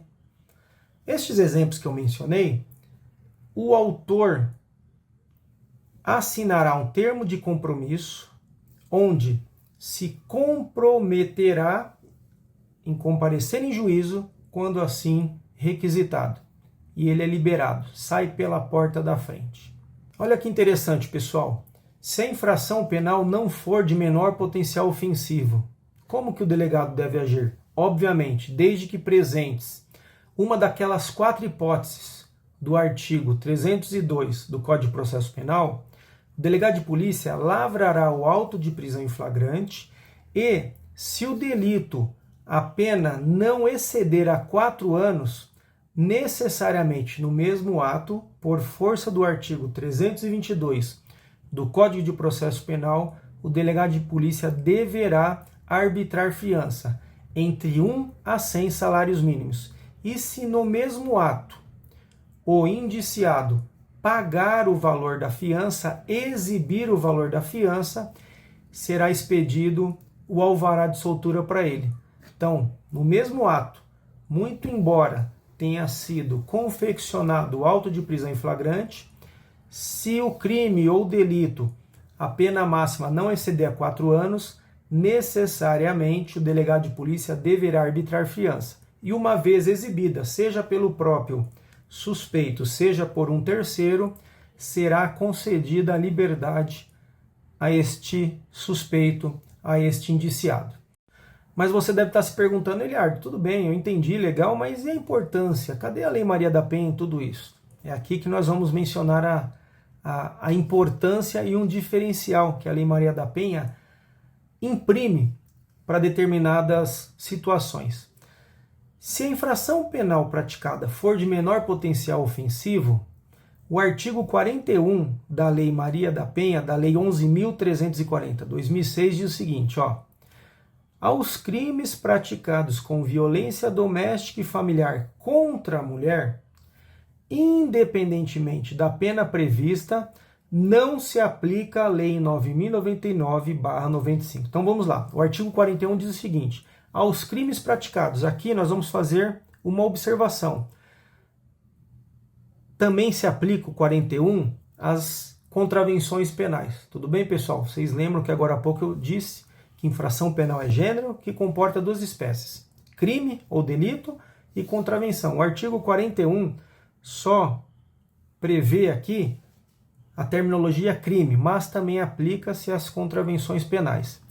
E o artigo 41 impede a aplicação dos institutos da Lei 9.099/95. O que isso quer dizer? Quer dizer o seguinte, se for apresentado ao delegado de polícia uma infração penal de menor potencial ofensivo, o delegado de polícia está proibido, não poderá lavrar o termo circunstanciado e colher a assinatura de todos os envolvidos e liberar o autor, desde que ele se comprometa a comparecer em juízo quando requisitado. Por quê? Porque o artigo 41 proíbe, impede a aplicação da Lei 9.099/95. Então, como deve atuar o delegado de polícia diante de uma infração penal praticada no âmbito, no contexto da Lei Maria da Penha? O tratamento, pessoal, é diferenciado. Como o delegado de polícia não poderá lavrar um termo circunstanciado, necessariamente ele, delegado de polícia, confeccionará, lavrará um auto de prisão em flagrante. Lógico, vamos partir aqui do pressuposto que estejam presentes uma das 4 hipóteses do artigo 302 do Código de Processo Penal. Então, o delegado de polícia, ele lavrará o auto de prisão em flagrante. Essa é uma das diferenças que a Lei Maria da Penha, a importância, trouxe. A proibição, a vedação expressa de aplicação da Lei 9.099/95. Essa vedação, pessoal, expressa, está lá no artigo 41 da Lei 11.340/2006. Pois bem, só que eu disse agora há pouco o seguinte, se a infração penal praticada, a pena em abstrato for igual ou inferior a 4 anos, eu disse o seguinte, que o artigo 322 do Código de Processo Penal determina que o delegado deve arbitrar fiança de 1 a 100 salários mínimos. E se o suspeito, o indiciado, exibir o valor da fiança estipulado, ele vai ser liberado na hora. Pois é, esta questão atormentou bastante alguns colegas, né, no sentido das infrações penais cuja pena máxima não superassem a 4 anos. Como não existia nada disciplinado especificamente na Lei Maria da Penha, alguns colegas arbitravam fiança, lavravam o auto de prisão em flagrante e, no mesmo ato, arbitravam fiança. E se ela fosse exibida pelo suspeito, ele sairia pela porta da frente. E o argumento era simples, não havia proibição na Lei 11.340/2006. Outros colegas não arbitravam fiança, com o seguinte raciocínio, olha, vai de encontro, caso arbitre fiança, vai de encontro com o espírito da lei, vai de encontro com a vontade da lei, que é justamente deter, que é justamente dar um tratamento mais rígido àquele que pratica uma infração penal no âmbito da violência doméstica. E aí, pessoal, os colegas não arbitravam fiança e era submetido ao juiz de direito. E o juiz de direito poderia conceder ou não a liberdade com ou sem fiança. Mas na esfera policial, o colega não arbitrava fiança. Quando foi em 2018, a Lei Maria da Penha foi alterada. E lá no seu artigo 24A, parágrafo 2º, artigo 24A, parágrafo 2º, resolveu essa celeuma. E diz o seguinte, na hipótese de prisão em flagrante, apenas a autoridade judicial poderá conceder fiança. Eu vou ler novamente. Artigo 24A, parágrafo 2º.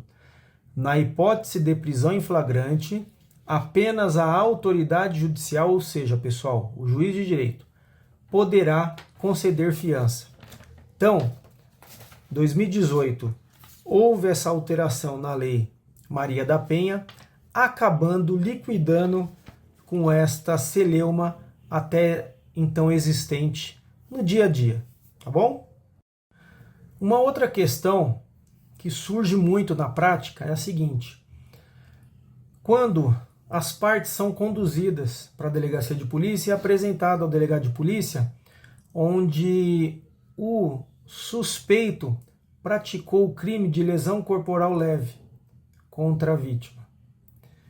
E foi dito, agora há pouco, que nos termos do artigo 88 da Lei 9.099/95, os crimes de lesão corporal leve são aqueles de ação penal pública condicionada, ou seja, depende de manifestação de vontade da vítima para ver o autor responsabilizado. E neste diapasão surgiu uma questãozinha. Ora, o artigo 41 da Lei Maria da Penha, da Lei 11.340/2006, proíbe a aplicação, a incidência da Lei 9.099/95. Logo, afasta também a incidência do artigo 88 da Lei 9.099/95, que estipula que o crime de lesão corporal leve é de ação penal pública condicionada. Pessoal, essa celeuma jurídica se arrastou durante muito tempo. E quando foi um determinado período, o próprio STJ, os tribunais, enfim, mas o STJ editou a súmula 542 e disse o seguinte, olha, o crime de lesão corporal. E depois de muito tempo, o STJ editou uma súmula e acabou com essa celeuma. Diz o seguinte, a ação penal para crimes de lesão corporal resultantes de violência doméstica contra a mulher é pública incondicionada, ou seja, pessoal, passou a ser não mais necessário que a vítima manifestasse o seu interesse em ver o autor responsabilizado criminalmente diante da lesão corporal leve praticada. E para encerrar, pessoal, uma questão que aparece muito no dia a dia, só que até 2018 havia um tratamento legal e a partir daí, com a alteração da Lei Maria da Penha, passou a ter um outro regramento. O que acontece? Imaginem vocês que as partes são apresentadas na delegacia, onde nós temos o suspeito e a vítima, né? E, neste contexto, a vítima tem em seu favor uma medida protetiva concedida mediante ordem judicial. O juiz expediu uma ordem determinando que, por exemplo, o autor não chegasse perto, não se aproximasse da vítima, ou seja, estipulou a medida protetiva em favor da vítima. E o autor, por N razões, acabou descumprindo aquela ordem judicial e foi pego próximo à vítima, foi pego procurando a vítima, foi pego esperando a vítima sair do trabalho, sair da faculdade, enfim. Ele descumpriu uma ordem judicial. Imaginem vocês, o suspeito e a vítima, né, são levados para a delegacia de polícia. E aí nós temos a seguinte questão. Qual o crime que ele praticou? Pessoal, crime do artigo 330 do Código Penal, crime de desobediência. E aí surgia uma questãozinha espinhosa, até 2018, tá bom? Bom, crime de desobediência, a pena máxima é até 2 anos, não excede 2 anos. Logo, alguns colegas lavravam termo circunstanciado por ser crime praticado por particular contra a administração, lavravam termo circunstanciado e colhia a sua assinatura no termo de compromisso para que, quando requisitado, comparecesse em juízo. E o autor era liberado e saía pela porta da frente. Outros colegas não lavravam o termo circunstanciado por conta do crime de desobediência. Eles, fazendo uma interpretação da lei, afastavam a aplicação, afastavam a incidência do termo circunstanciado. Lavravam o auto de prisão em flagrante e alguns arbitravam fiança, outros, inclusive, não arbitravam fiança.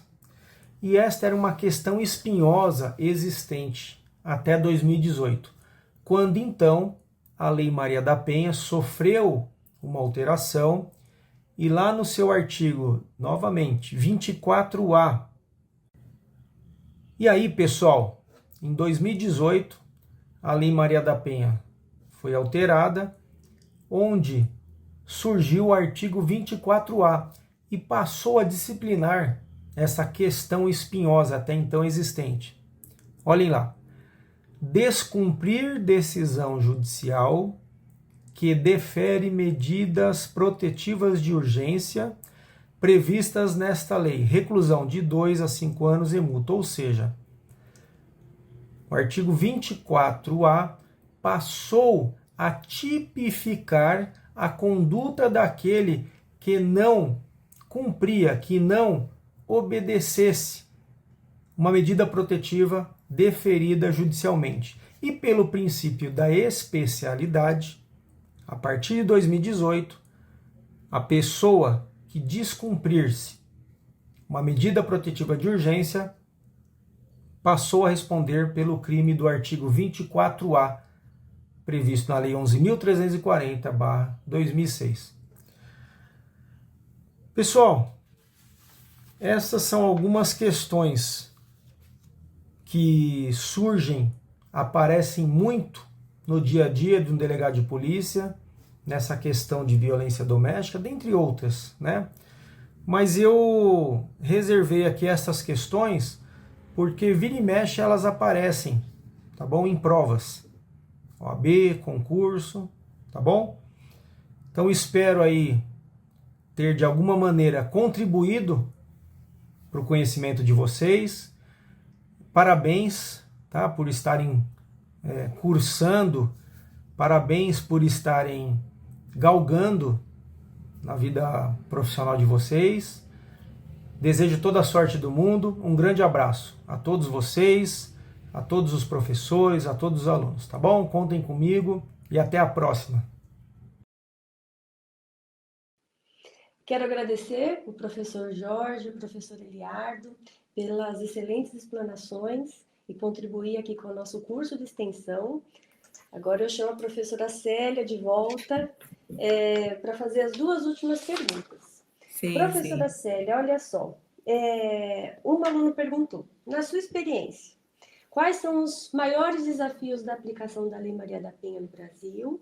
E o outro, ele perguntou algo mais ou menos semelhante, eu acho importante já colocar. O que a professora considera que ainda precisa ser melhorado na legislação, na sua aplicabilidade? Aqui a gente vai para um caminho mais pessoal, né? E uma opinião mesmo. Eu acredito que as nossas maiores dificuldades, eu acho que não é em relação à própria Maria da Penha. Né? A Lei Maria da Penha é só mais uma das leis que sofrem muita dificuldade de serem efetivamente eficazes na sua aplicabilidade no Brasil. E no Brasil como um todo. O Brasil ele é repleto de muitos Brasis, né? E as diferenças culturais e estruturais do Brasil ao longo da sua dimensão territorial fazem com que uma lei não consiga ser efetivamente aplicada em todos os seus pontos, infelizmente. E esta é uma lei que, como eu falei lá atrás, né, ainda baseado nessa cultura e na reprodução do machismo, na reprodução... E hoje eu acho interessante aqui uma reflexão, que é o seguinte... Não é só propriamente a questão do machismo, mas, como eu disse, né, as gerações mais atuais, né, mais jovens, têm uma dificuldade muito grande de lidar com o não. Né? Basicamente é isso. Então, assim, por que ainda temos tanta dificuldade de lidar com esse não? Não quero mais. Não preciso mais dessa relação, não quero mais estar aqui. Então, eu acho que é muito isso. E, infelizmente, o Brasil tem essa cultura, tem lei que não pega.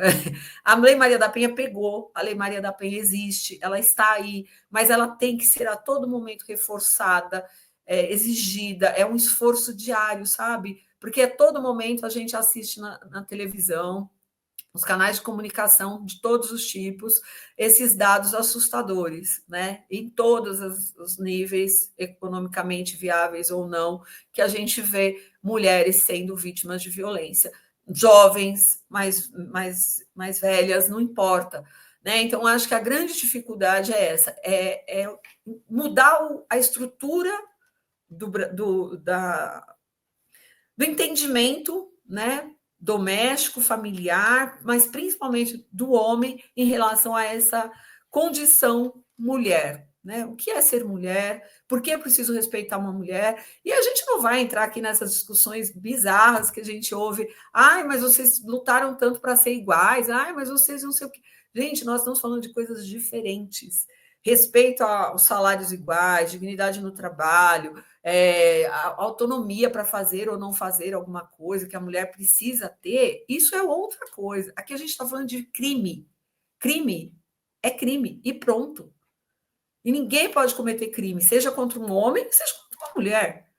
Não tem, não sabe. Só que assim, a gente precisa desenhar o que é cometer crime contra a mulher, infelizmente. Então, assim, eu acho que é muito isso. E aí a outra parte da pergunta... me perdi. O que você considera que precisa ser melhorado na legislação e na aplicabilidade da Lei Maria da Penha? Então, eu acho que a lei... O que eu gosto na Maria da Penha é isso. Ela vem se melhorando a cada dia, a cada novo entendimento. E o próprio judiciário, né, a gente depois vai trazer aqui algumas modificações recentes e alguns entendimentos recentes dos tribunais, tem mostrado isso, né, que a cada momento ele vai se adequando às novas situações e vai vendo aonde ficou uma lacuna, aonde ficou um espacinho para entrar, sabe, alguma interpretação errônea do que é proteger a mulher. Então, baseado nisso, acho que a legislação ela vai se adequar a essa situação, mas voltando ao que eu falei anteriormente, né, é uma mudança sociológica, antropológica da sociedade brasileira como um todo. Não dá para dizer, olha, é assim, vamos pensar na nossa Constituição, que é a lei maior. A Constituição Federal, quando ela nasce, né, começa a ser rediscutida a partir da redemocratização do Estado brasileiro, ela traz o quê? Ela traz um novo significado para a sociedade brasileira. Então, a gente tem aí a Constituição Cidadã, uma Constituição mais humana, né, que priorizou preservar vários direitos, mas ainda assim ela não foi suficiente, ela foi sendo emendada, melhorada, adequada aos novos padrões morais da sociedade, às novas mudanças. Então, baseado nisso, a Lei Maria da Penha vai ser a mesma coisa. O que eu acho bacana nela é isso, ela vem desde 2006, quando ela foi, né, instituída, ela vem sendo modificada. E olha, peraí, faltou isso, vamos colocar isso. Aí, aqui ficou um espaço para isso, então vamos. É o próprio feminicídio, né? Falava-se só em homicídio. A raiz da palavra, homem, homicídio. Vamos fazer o FE, que é de feminino. A gente precisa de um crime, precisa criminalizar o feminicídio. Por favor, professora, vamos lá, acho que já é os meus últimos slides. Até como forma até de contribuir um pouco aí, Por favor. essa questão, até uma questão social mesmo, né? Por exemplo, a mulher que sofreu violência doméstica, no seu trabalho, ela pode pedir o afastamento pelo INSS, ela tem uma garantia de emprego de 6 meses. Né? Exatamente. Então, sofreu violência doméstica em casa, avisa o empregador ele vai dar entrada na documentação. Nos primeiros 15 dias, quem assume aí a responsabilidade pelo salário é o empregador e depois o afastamento pelo INSS. Então, não fique constrangida, né? Quando você tiver uma situação dessa na sua casa, é lógico que não é para você chegar e avisar o departamento inteiro, mas avise o seu chefe. Botar no WhatsApp da firma. Não é para pôr no grupo, né, do WhatsApp. Avise seu superior, avise a situação, o que você está passando. Muitas vezes é necessário esse afastamento até por questões psicológicas. Né? A pessoa fica muito abalada. Muitas vezes é necessário um afastamento até do celular para poder se proteger. Né?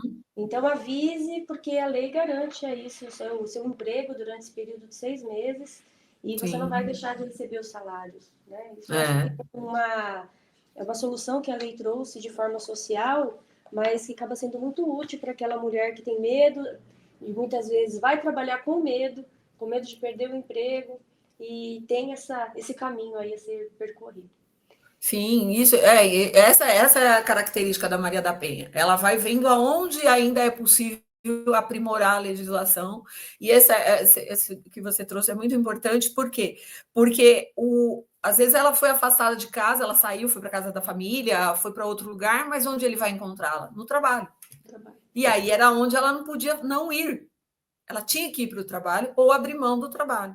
Então, essa mudança na legislação sabe, é de fato algo muito importante. Aí eu trouxe aqui, só para título de ilustração, né, uma decisão muito importante do STJ, né, que também são coisas recentes aqui dos últimos meses, aqui do início de 2025, tá, que foram divulgados pelas justiceiras, plano de saúde e parto de urgência, tá? O plano de saúde tem o dever de cobrir parto de urgência por complicações no processo gestacional, e aqui foge um pouquinho da Maria da Penha, mas só para a gente ver como que é a questão da proteção da mulher, tem que ser integral, né? E aí a mulher sofre violência em tantos campos, em tantos lugares, que essa violência obstétrica também estava presente, e essa violência também dos planos de saúde de não cobrirem. Né? Então, mas eu fiz meu plano de saúde e ainda não estou no período. Aí agora como é que eu faço? Então agora o STJ decidiu que tem, sim, existe aí a possibilidade, né, de cobrir, ainda que o plano tenha sido contratado na segmentação hospitalar sem obstetrícia. Né? Então, é segurança integral da mulher, para a gente entender o porquê que Maria da Penha é tão importante. Porque a mulher, ela é um ser, não é frágil no sentido de diminuir, não. Ela é frágil no sentido da sua biologia, da sua fisiologia. Ela tem particularidades que um homem nunca vai entender, e que um homem não tem. Então, ela precisa dessa proteção ampla e restrita. E porque a sociedade foi pensada por homens para homens. Então, agora, com a evolução dessa sociedade, a gente tem tido uma sociedade que tem sido pensada para pessoas. E pessoas precisam de proteção integral. Aí, já aqui no âmbito da Maria da Penha, né, decisão muito importante de ontem do STJ, essa é recente também da semana anterior, em matéria de combate à violência contra a mulher. A mulher vítima de violência doméstica pode recorrer pessoalmente ou com assistência jurídica da decisão que revoga as medidas protetivas que lhe haviam sido concedidas. Então, não preciso mais ter um advogado, não, eu vou lá e recorro. Poxa, ele foi afastado do lar, passou o prazo da medida protetiva, ele voltou. E eu preciso que ele continue afastado. Ele tinha proibição e o juiz deu, sei lá, por 90 dias. Agora não tem mais. Então, eu posso recorrer. E decisão importante da STJ também em matéria de combate é a presunção de vulnerabilidade da mulher no contexto da violência doméstica é suficiente para a aplicação da Lei Maria da Penha, sendo desnecessário analisar a motivação específica da conduta do agressor. Gente, a gente tem que... Tudo bem, nós aqui da área do direito, principalmente, não podemos esquecer da ampla defesa e do devido processo legal. Mas tem situações em que não dá para esperar. Então, é presumir. Se a mulher foi lá, mas aí eu volto lá atrás, daquela mulher que quando ia fazer um boletim de ocorrência, e aí na semana seguinte, no dia seguinte ela ia lá e retirava, na semana seguinte ela voltava a fazer a outra. Então, isso acabava desqualificando-a da violência que ela sofria. Por isso que vamos aperfeiçoando e aprimorando o aparelhamento estatal para que ele se especialize nisso. E uma vez que ele está especializado nisso, a presunção é uma das coisas mais óbvios que tem que ter. Se a mulher foi até lá e disse, olha, eu estou sofrendo violência, eu tenho que proteger essa mulher de alguma forma, porque eu vou deixar primeiro acontecer para depois ver como faz? Não dá, né? Acho que tem mais algum slide, professor? Ah, sim. E aí aqui, aperfeiçoamento da lei também, bem interessante. Ó. Aumento da pena para violência psicológica com o uso dela, esse aqui. A nova legislação prevê aumento de acho que 1/3 da pena quando a violência psicológica contra mulheres for praticada com auxílio de ferramentas de inteligência artificial. Né? Então, a violência psicológica que a gente fala da dificuldade de provas, mas através da inteligência artificial é possível hoje. Criação de deepfakes, perseguição virtual automatizada, manipulação digital de constrangimento. Então, infelizmente, né, não só na área da violência doméstica, mas em todas as áreas, a inteligência artificial tem sido utilizada como um instrumento ruim, né? Embora a sua finalidade não seja essa, mas acaba acontecendo.